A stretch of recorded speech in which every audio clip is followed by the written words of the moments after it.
আসসালামু আলাইকুম। চলমান বর্তমান ইরাকিয়ান গভর্নমেন্ট স্কলারশিপে ইতিমধ্যে অনেকে অ্যাপ্লিকেশন করছেন। অনেকে অ্যাপ্লিকেশন করার জন্য অপেক্ষা করতেছেন। সো কিছুদিন যাবৎ আমাদের ইরাকিয়ান গভর্নমেন্ট স্কলারশিপে ওয়েবসাইটে কিছু প্রবলেম হয়েছিল। সো আজকে মেইনলি আমি আলোচনা করতে চাচ্ছি যে আপনাদের সবার যে কাঙ্ক্ষিত কোশ্চেনগুলো ছিল যে আমাদের আমাদের ডকুমেন্টগুলো কেন ভেরিফাইড হচ্ছে না, বা যে প্রবলেমগুলো হচ্ছিল সেই প্রবলেমগুলো সলভ হয়েছে কি না, বা বর্তমানে অনেকেরই আছেন যাদের ডকুমেন্ট রিলেটেড অনেকগুলো প্রবলেম হচ্ছে। আমি স্টেপ বাই স্টেপ সমস্ত বিষয়গুলো আলোচনা করার চেষ্টা করব। প্রথম যে বিষয়টি প্রবলেম হয়েছিল সেটি হচ্ছে ডকুমেন্ট কেন ভেরিফাইড হচ্ছে না। সো ডকুমেন্ট ভেরিফাইডের ক্ষেত্রে দুইটা স্টেজে ভেরিফাইড হচ্ছে। প্রথমত বিষয় হচ্ছে ব্যাচেলরের জন্য অ্যান্ড দ্বিতীয়ত মাস্টার্সের জন্য। সো মাস্টার্স স্টেজ যে সকল স্টুডেন্ট আছেন অলমোস্ট সবারই ভেরিফাইড হয়ে গেছে এবং তাদের নমিনেশন স্টেজ তারা অলরেডি পেয়ে গেছে। বাট অনেকেরই আছেন যারা ব্যাচেলরে আছেন এখনও স্টিল তারা কোনো ধরনের ভেরিফিকেশন পান নাই বা ভেরিফাইড তাদের ডকুমেন্টগুলো হয় নাই। সো দুশ্চিন্তার কোনো কারণ নাই। বর্তমানে যারা শুধু ব্যাচেলরের জন্য আবেদন করছেন তাদের ডকুমেন্টগুলো ভেরিফাইড হতে হয়তো বা এই মাস বা এই মাসের শেষের দিক পর্যন্ত লাগতে পারে, বা অন্য কোনো ব্যতিক্রমিক নিয়মে তাদের আগেও হয়ে যাওয়ার সম্ভাবনা আছে। সো এই বিষয় নিয়ে টেনশন ন্যূনতম না করাটাই আপনাদের উচিত। বিশেষ করে ডকুমেন্টগুলো আপনারা যারা বিশেষ করে ডকুমেন্টগুলো ওখানে সাবমিট করছেন, ডকুমেন্ট সাবমিট করার ক্ষেত্রে দেখা যাচ্ছে যে বাবা মায়ের এনআইডিতে অনেকের ক্ষেত্রে সমস্যা হয়ে থাকতেছে। সো সেই সমস্যার সমাধান হিসেবে আপনি চাইলে আপনার বাবা মায়ের এনআইডিটা ইংলিশ অথবা অ্যারাবিকে ট্রান্সলেট করে দিতে পারেন, সাথে নোটারাইজ সহ। এর পাশাপাশি অনেকের প্রবলেম যেটা হচ্ছে যে আন্ডারটেকেনের প্রবলেম হচ্ছে। আন্ডারটেকেনের ক্ষেত্রে আপনার যে সিগনেচারটা আছে চেষ্টা করবেন সিগনেচারটা সঠিকভাবে পূরণ করতে, তাহলে ইনশাআল্লাহ আর আপনার এই সমস্যাগুলো হবে না। তৃতীয়ত, অনেকের এডুকেশনাল ব্যাকগ্রাউন্ডে যে ডকুমেন্টগুলো আছে বা আপনাদের সার্টিফিকেট অথবা ট্রান্সক্রিপ্ট, এই ক্ষেত্রে অনেকের প্রবলেমটা হচ্ছে। সো এখন আপনারা এই সমাধানটা কিভাবে করতে পারেন? ইরাকিয়ান গভর্নমেন্ট স্কলারশিপের ক্ষেত্রে আপনাদের ডকুমেন্টগুলো যেভাবে আছে ওইভাবে দিবেন, এবং যেহেতু তাদের সাইজ চাওয়া অনুযায়ী আপনাদের ডকুমেন্টগুলো একটু আনক্লিয়ার হতে পারে, সো সেই ক্ষেত্রে আপনারা চেষ্টা করবেন যে কোনো একটা দোকানের স্ক্যান থেকে স্ক্যান করে নেওয়ার। অনেক স্টুডেন্ট আছেন যারা আপনারা পিকচার তুলতেছেন, পিকচার তুলে সেটা ক্যাম স্ক্যানারে নিচ্ছেন, নেওয়ার পরে সেটা সরাসরি আপলোড করতেছেন। সো এমনিতেই এখানে সাইজটা অনেক ছোট একটা সাইজ, স্মল একটা সাইজে নিচ্ছে, তারপরেও যদি আপনারা ক্যাম স্ক্যানারে পিকচারগুলো তোলেন তো সেই ক্ষেত্রে ডকুমেন্টগুলো ইরর আসার সম্ভাবনা সব থেকে বেশি। এবং অনেক ভাইরা আছেন যারা বর্তমানে মাস্টার্সে আছেন, তারা কি করতেছেন, আপনাদের জাস্ট সার্টিফিকেট এবং লাস্ট এডুকেশনাল ব্যাকগ্রাউন্ডের বা লাস্ট ইয়ারের সার্টিফিকেটটা দিচ্ছেন। আপনারা চেষ্টা করবেন আপনাদের পুঙ্খানুপুঙ্খানু সার্টিফিকেটগুলো দেওয়ার। সেখানে যদি দুইটা হয় দুইটা, তিনটা হয় তিনটা, অথবা যদি চারটা হয় চারটা। আপনারা চেষ্টা করবেন প্রত্যেকটা ডকুমেন্ট পুঙ্খানুপুঙ্খানুভাবে সেখানে এক জায়গায় মার্জ করে আপলোড দেওয়ার, এবং সাইজটা সর্বাপেক্ষা আপনারা 1 MBর নিচে রাখার চেষ্টা করবেন। ওয়েবসাইটে বলে রাখছে যে 2 MBর নিচে রাখলে হবে, বাট আমি অ্যাপ্লিকেশনের ক্ষেত্রে প্রত্যেকটা ডকুমেন্টের সাইজ 1 MBর নিচে রেখে আপলোড করছি। তার প্রধান কারণ হচ্ছে 1 MBর উপরে যদি সাইজগুলো যায় তাহলে আসলে এখানে আপলোড নিতে চাচ্ছে না। পরবর্তী যে ডকুমেন্ট আছে সেটি হচ্ছে পিকচার। পিকচারে তেমন একটা কারো প্রবলেম হয়ে থাকে না, সো এটা নিয়ে আপনাদের তেমন একটা মাথা ব্যথার কোনো কারণও নাই। এখন কথায় আসি যে যেই সমস্যাটা মেইনলি স্টুডেন্টদের হয়েছিলেন সেটি হচ্ছে ইউনিভার্সিটি অটোসেন্স। সো ইউনিভার্সিটি অটোসেন্সের বিষয়টা আসলে এটা সম্পূর্ণটা ওয়েবসাইটের প্রবলেমের জন্য বা জটিলতার কারণে হয়েছিল। ইউনিভার্সিটি চেঞ্জের বিষয় অলরেডি মিনিস্ট্রি সমাধান করে দিয়েছেন। এর পরবর্তীতেও যাদের ইউনিভার্সিটিটা চেঞ্জ আছে চাইলে আপনারা আমাকে ইনবক্সে পার্সোনালি নক করতে পারেন, অথবা মিনিস্ট্রির নির্ধারিত মেলে আপনারা মেল করে রাখতে পারেন যে আপনার ইউনিভার্সিটিটা চেঞ্জ হয়েছে, সো এইটা আপনি আবার পুনরায়ের মতো ঠিক করতে চান। এবং লাস্ট যেই সমস্যাটা স্টুডেন্টরা ফেস করতেছে এবং আজকে যার জন্য আমার ইন্টারন্যাশনাল ডিপার্টমেন্টের সাথে কথা বলা, সেটি হচ্ছে সাবজেক্ট চেঞ্জ। সাবজেক্ট চেঞ্জের বিষয়টা আপনারা একদম সূক্ষ্মভাবে মাথায় এবং ধারণা রাখবেন যে সাবজেক্ট চেঞ্জটা মেইনলি অটোভাবে হয়ে গেছেন। আমরা মেইনলি দুইটা বিষয় প্রেডিক্ট করতেছি। প্রথমত, যদি ওয়েবসাইটের কারণে যদি সাবজেক্ট চেঞ্জ হয়ে যায় তাহলে অটোই সেটা আবার আগের জায়গায় ফিরে আসবে। আর কোনোভাবে যদি মিনিস্ট্রি এটা করে থাকে তাহলে আপনার এটা চেঞ্জ করার কোনো সুযোগ নাই। তবে আপনি যদি মনে হয় যে মিনিস্ট্রি চেঞ্জ করছে বাট আপনার ওই সাবজেক্ট পছন্দ না, তবে আপনি কি করতে পারেন, আপনার সাবমিশন ক্যান্সেল করে সেটা নতুন করে সাবমিট করতে পারেন। তবে এই যে সাবমিট এই যে আপনার সাবমিশন ক্যান্সেল করে নতুনভাবে আবার সাবমিট করতেছেন, এই রিস্কটা ভাই পুরোটাই আপনাকে নেওয়া লাগবে। অথবা ধৈর্য ধারণ করে তাদের অপেক্ষায় বসে থাকা লাগবে, অথবা তাদের ডিসিশনটা আপনাকে মেনে নেওয়া লাগবে। এছাড়াও স্টুডেন্টদের অ্যাপ্লিকেশন জনিত অনেক ধরনের সমস্যা হচ্ছে, বা পুঙ্খানুপুঙ্খানুভাবে সঠিকভাবে অ্যাপ্লিকেশন না করার কারণে আপনাদের মেইনলি সমস্যা অনেকগুলো বাড়তেছে।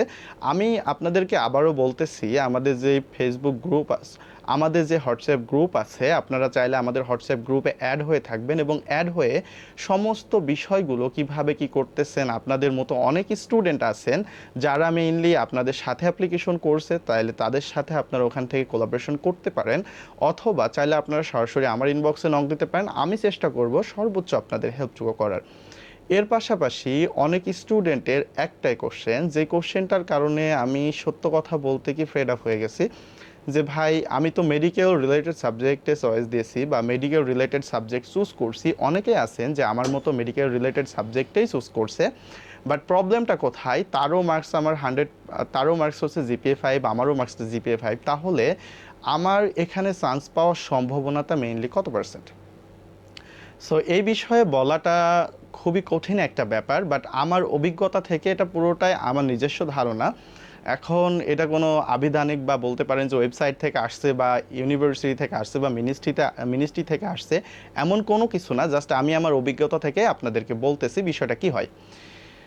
সো প্রথমত, মিনিস্ট্রি যেটা করে, আপনার প্রত্যেকটা ডকুমেন্ট দেখবেন এবং ডকুমেন্টে কোনো ভুল আছে কিনা এটাও দেখবে, এবং আপনার ডকুমেন্ট ওই রেজাল্ট অনুযায়ী সঠিক আছে কিনা এতটুকু দেখে রেট ক্যালকুলেশন করে আপনাকে নমিনেশন স্টেজে পাঠাই দিবে। সো মিনিস্ট্রির কাজ হচ্ছে আপনার প্রত্যেকটা ডকুমেন্ট দেখে নমিনেশন স্টেজ পৌঁছানো এবং নমিনেশন স্টেজ পারমিট দেওয়া। যখন আপনার প্রত্যেকটা ডকুমেন্ট আসবে ইউনিভার্সিটি পর্যন্ত, এখন আপনাকে একটা বিষয় বুঝতে হবে যে ইরাকের বলতে পারেন জাতীয় ইউনিভার্সিটি টাইপের, বাংলাদেশে যেমন আমাদের ইউনিভার্সিটির কথা বলতেই ঢাকা ভার্সিটির কথা মাথায় আসে, দ্বিতীয়ত রাজশাহী ভার্সিটি, তৃতীয়ত আসেন বলতে পারেন যে Chittagong university, Jahangirnagar university, step by step এই কাউন্টগুলো হয়। সো আপনি যখন ইরাকের ক্ষেত্রে অ্যাপ্লিকেশন করবেন, তো এটা স্বাভাবিক ব্যাপার, সবাই বাগদাদ ইউনিভার্সিটি ফার্স্ট সিলেক্ট করতেছেন, দ্বিতীয়ত মসুল ইউনিভার্সিটি সিলেক্ট করতেছেন, তৃতীয়ত আপনারা চেষ্টা করতেছেন আল নাহারাইন ইউনিভার্সিটি চয়েস দেওয়া, চতুর্থত আপনারা চেষ্টা করতেছেন যে মুস্তান সিরিয়া চয়েস দেওয়া, বা পঞ্চমত আপনারা চেষ্টা করতেছেন যে আরও পাশে যেমন ব্যাবিলন আছে, অথবা আনবার ইউনিভার্সিটি আছে, বা বসরা ইউনিভার্সিটি আছে, এই রিলেটেড ইউনিভার্সিটিগুলো। এখন একটা বিষয় আপনাকে বুঝতে হবে, প্রতি বছর মনে করেন বাগদাদ ইউনিভার্সিটি থেকে 20 থেকে 22 জন অথবা 30 জন স্টুডেন্ট কাউন্ট করে, বা 30 জন স্টুডেন্ট তারা মেইনলি সিলেক্ট করে থাকে ইন্ডিভিজুয়াল সাবজেক্টে, প্রত্যেকটা সাবজেক্টে এই সিটগুলো থাকে। এখন বলতে পারেন যে ভাই তাহলে একটা সাবজেক্টের প্রতি কয়টা? আপনি সাধারণভাবে বলতে পারেন যে একটা সাবজেক্টে 2 থেকে 3টা বা 4টা সিট থাকে মেইনলি, তারা স্কলারশিপের জন্য রেখে থাকে। এখন আপনি একটা বিষয় ভাবেন যে মোস্ট অফ দ্য স্টুডেন্ট কিন্তু বাগদাদ ইউনিভার্সিটি বা এই যে হাই র্যাঙ্কিং যে ইউনিভার্সিটিগুলো আছে এগুলোতে চয়েস করতেছে। এখন এই ইউনিভার্সিটির মেডিকেলে এবার যদি ওরা ধারণা করে রাখে আমি 1 থেকে 2টা স্টুডেন্ট নিব মেডিকেলে, এছাড়া আমি স্টুডেন্ট নিব না, তাহলে আপনি এখন চিন্তা করেন আপনারা যারা মেইনলি প্রথম লেভেলে যে ইউনিভার্সিটিগুলো চয়েস করছেন, তো সেখানে এটা স্বাভাবিক একটা ব্যাপার, ওখানে আপনার ক্রাউডটা অনেক বেশি হবে, স্টুডেন্টের জ্যামটা অনেক বেশি হবে, রিজেকশনের পসিবিলিটিও অনেক বেশি। এখন সিলেকশনের বিষয়টা ভাই ডিপেন্ড করে আপনার ডিপার্টমেন্টের উপরে, কতটুকু সিট অনুযায়ী কতটুকু অ্যাপ্লিকেশন করছে তার উপরে, এবং ওই ইউনিভার্সিটির অথরিটির উপরে যে আপনাকে আদৌ দিবে কিনা। সো অ্যাপ্লিকেশনের ক্ষেত্রে আমি অনেক আগেই বলছিলাম, আমি জানি না আমার পুরো ভিডিওগুলো আপনারা দেখেন কি না, বিশেষ করে ইরাকের ভিডিওগুলো আমি এমনভাবে তৈরি করছিলাম যে আপনারা ঘরে বসেই যেন অ্যাপ্লিকেশনটা করতে পারেন। সো আমি আপনাদেরকে এই কথাটা বলছিলাম যে আপনারা যারা চুজ করবেন, চুজ করার ক্ষেত্রে প্রথমত চেষ্টা করবেন হাই র্যাঙ্কিং ইউনিভার্সিটি একটা দিতে, যেটা আপনার মেজর পছন্দ আর কি, মেজরিটি যেটার উপর আপনার সব থেকে বেশি। পরবর্তীতে ট্রাই করবেন যে সেকেন্ড লেভেলে যে ইউনিভার্সিটিগুলো আছে সেই ইউনিভার্সিটিগুলো আপনাদের চয়েস দিতে। অ্যান্ড দ্য থার্ড ওয়ান, আপনি সেই সমস্ত ইউনিভার্সিটিগুলো চুজ করবেন যে সমস্ত ইউনিভার্সিটি মেইনলি আপনার বলতে পারেন যে মাঝামাঝি বা একটু নিম্ন স্তরের আছে, সেই সমস্ত ইউনিভার্সিটিগুলো যেখানে আপনার ভিসাটা অন্তত ক্যান্সেল হবে না এবং আপনার সাবজেক্টে আপনি পড়তে পারবেন। এখন কথায় আসি, আমরা মেইনলি ট্রাই করতেছি আপনার প্রত্যেকটা ডকুমেন্ট, প্রত্যেকটা সাবজেক্ট, প্রত্যেকটা ইউনিভার্সিটি কীভাবে ইন্ডিভিজুয়ালি আপনারা চুজ করবেন সেই সমস্ত বিষয়ে। এখন ভাই আমাদের ইনবক্সে অনেক স্টুডেন্ট নক দিয়ে রাখেন, ভাই যায় আমি কাজ করতে পারবো কিনা, ভাই আমি এটা করতে পারবো কিনা, ওটা করতে পারবো কিনা, এখান থেকে ওখানে মুভ হতে পারবো কিনা। এই ধরনের কোশ্চেনগুলো যারা আমাদেরকে করতেছেন, দয়া করে ভাই আমাদের ইনবক্সে আর কখনোই আপনারা নক দিবেন না। দেখেন, অনেক স্টুডেন্ট আছেন এখানে এসে পড়াশোনা করবেন, পড়াশোনা করার জন্যই আসতেছেন, ইভেন দো তাদের মেইন ইন্টেনশন পড়াশোনা। এখন পড়াশুনো করার পাশাপাশি যদি আপনাদের কোনো হেল্প প্রয়োজন হয়, আমি কি কোন হেল্পের কথা বলতেছি অবশ্যই আপনারা বুঝতে পারতেছেন। যদি কোনো হেল্প প্রয়োজন হয় সেটা আমরা স্বতঃস্ফূর্তভাবে চেষ্টা করব যে আপনার জন্য 100% কিছু করার জন্য। এখন স্পেসিফিকভাবে যদি কারোর ইন্টেনশন থাকে যে এখানে আসবেন, এসে অন্য কান্ট্রিতে মুভ হবেন, বা এখানে এসে ইউনিভার্সিটি না পড়াশোনা করে সরাসরি অন্য জায়গায় চলে যাবেন, তাহলে ভাই ইরাক আপনার জন্য না। দেখেন, বর্তমানে আপকামিং যে সমস্ত স্টুডেন্টরা ইরাকে আসতেছেন তাদের প্রবলেমগুলো সলভ করতে করতে আমাদের সত্যই খুব কষ্ট হয়ে যায়। কেননা আমি হুসাইন একা মানুষ, এত পরিমাণ দিনে নক করেন স্টুডেন্টরা, আমার তাদের সাথে কথা বলতে অনেক ভালো লাগে। এর মধ্যে অনেক স্টুডেন্ট আছেন আনকনসিয়াসলি আমাদের কোশ্চেন করেন, যেগুলো আমাদের শুনলে খুবই খারাপ লাগে। সো আশা করি আমার পুরো ভিডিওটাতে আপনারা বুঝতেছেন বর্তমানে যেই সমস্যাগুলো আপনাদের হচ্ছে, সো এই সমস্যাগুলোর কি সমাধান হতে পারে এবং সমাধান কি। এর পরবর্তীতেও কোনো ভাইয়ের যদি মনে হয় বা কোনো বোনের যদি মনে হয় যে ভাই আমার এই কোশ্চেনটা তো থেকেই গেছে, হয়তো বা আপনি আলোচনা করতে ভুলে গেছেন, আপনারা আমার ইনবক্সে অথবা আমার গ্রুপে আপনারা সরাসরি কোশ্চেনটা তুলে ধরবেন। আমি চেষ্টা করব পরবর্তীতে কোনো একটা ভিডিওর মাধ্যমে আপনাদের সমস্ত কোশ্চেনের আনসার দেওয়া। আপনারা প্রতিনিয়ত আমার ভিডিও দেখতেছেন, আপনাদের কাছে জাস্ট একটা রিকোয়েস্ট, আমি ছোট্ট একটা পরিবার নিয়ে নতুন একটা চ্যানেল স্টার্ট করছি।